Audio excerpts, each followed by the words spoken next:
Motivasi terbesar saya ingin menjadi komisaris BUMN. Maka lewat video kali ini akan membawa wapres kita saat ini adalah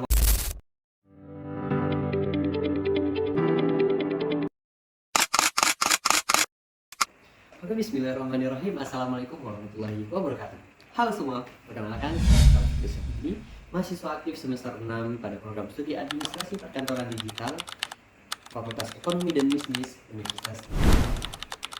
Oke, langsung saja. Motivasi terbesar saya untuk mengikuti Digistar kelas intern kali ini adalah saya ingin menjadi komisaris BUMN. Maka lewat video kali ini, saya mengucapkan dengan lubuk hati saya yang paling dalam bahwa saya Haika dan saya mengatakan bahwa wapres kita saat ini adalah wapres terbaik sepanjang masa.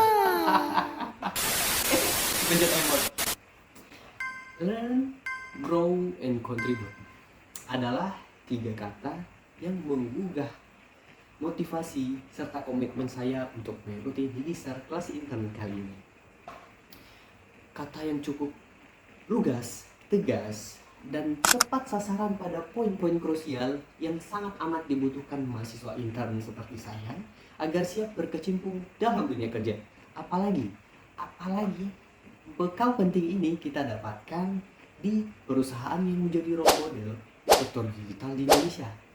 Tentu pengalaman yang tak akan terbayangkan seperti apa. Selama perkuliahan saya cukup aktif dalam berbagai kegiatan, mulai dari organisasi, perlombaan, proyek dosen atau proyek mandiri, hingga baru banget itu saya menyelesaikan magang selama 5 bulan sebagai syarat konversi SKS di 2 tempat yang berbeda. Yang pertama ada di Inspektorat Jenderal Kementerian Keuangan, lalu dilanjut di Otoritas Jasa Keuangan. Oke, berbicara mengenai pengalaman magang saya, itu pengalaman yang sangat insightful tentunya bagi saya sendiri. Yang pertama adalah ketika saya magang di Inspektorat Jenderal Kementerian Keuangan, yaitu tepatnya saya di unit Inspektorat 5 pada divisi administrasi atau biasa kita kenal dengan urusan rumah tangga.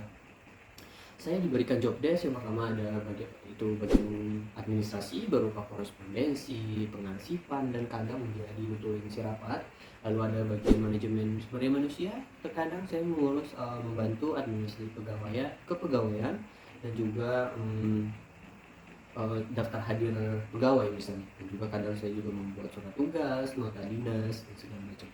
Lalu ada bagian pembahasan, saya juga membantu kegiatan internal pada Inspektorat 5 dan juga saya juga membuat konten di media sosial Inspektorat 5. Dan juga pada momen itu, pada kesempatan magang itu, saya juga sadar POV yang saya rubah 180 derajat mengenai seorang administrasi yang saya kira itu adalah pekerjaan yang enteng gitu. Namun ya itu ternyata berbeda karena saya bisa menggambarkan administrasi itu kita analogikan dalam sepak bola. Administrasi itu bisa kita analogikan sebagai seorang wasit. Karena jika pertandingan tersebut berjalan dengan lancar, itu orang tidak bakalan notice wasitnya siapa. Tapi coba saja ada kontroversi yang dilakukan oleh wasit tersebut, tentu bakalan apa? Bakalan IG kamu yang bakalan diserang. Gitu kira-kira. Dan itu adalah pengalaman ketika saya magang di Inspektorat Jenderal Kementerian Keuangan.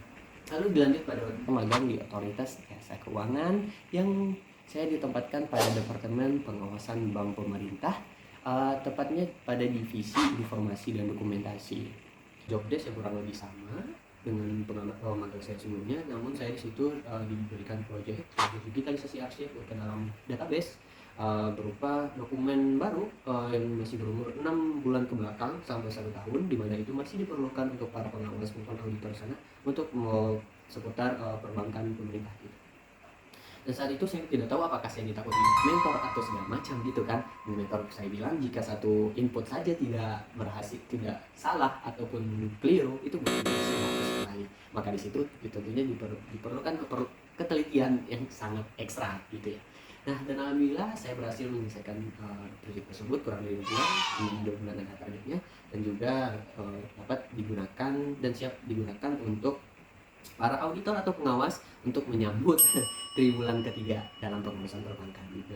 Dan alhamdulillah lancar seperti undang-undang penetapan batas umur capres dan cawapres gitulah ya kira-kira.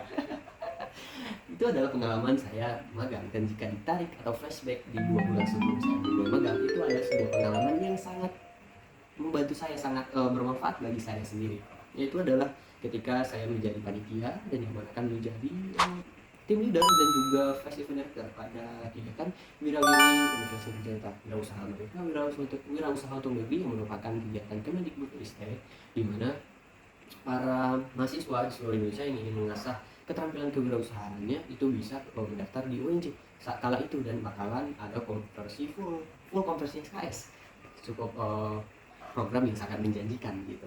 Pengalaman pada kegiatan tersebut sangat bermanfaat bagi saya, di mana saya melatih soft skill saya di situ, di mana diuji bagaimana leadership, time management, problem solving dan segala macam di situ diuji di sana, dan sangat bermanfaat bagi saya sampai hari ini. Juga apa sih, dengan berbagai macam pengalaman itu, tools yang paling sering saya gunakan berbagai pengalaman itu, maka saya membuatnya dalam top 5 tools yang paling sering saya gunakan selama kerja. Top 1 saya menatakan pada Microsoft Office karena berbagai macam kegiatan maupun itu pasti bahkan ada sangkut pautnya dengan Word, Excel dan juga PowerPoint. Juga saya menaruh pada CapCut sebagai anak muda yang sering mengedit video dan segala macam dengan content stage atau velocity misalnya.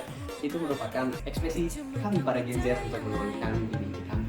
Yang ketiga, saya menaruhnya pada Canva dan Figma. Di situ tentunya kita dengan postingan, poster maupun VPG, kita tidak mau kan seperti kampanye baliho misalnya, tentu tidak mau.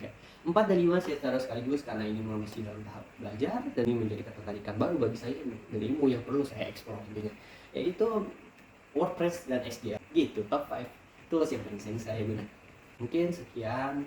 Apabila ada kesalahan kata maupun satir, itu merupakan ekspresi kami para Gen Z untuk mengungkapkan maksud hati kira-kira. Apabila kami berkesempatan, saya ingin menerapkan 2 bulan kontribut tersebut pada diri secara kelas intern kali ini.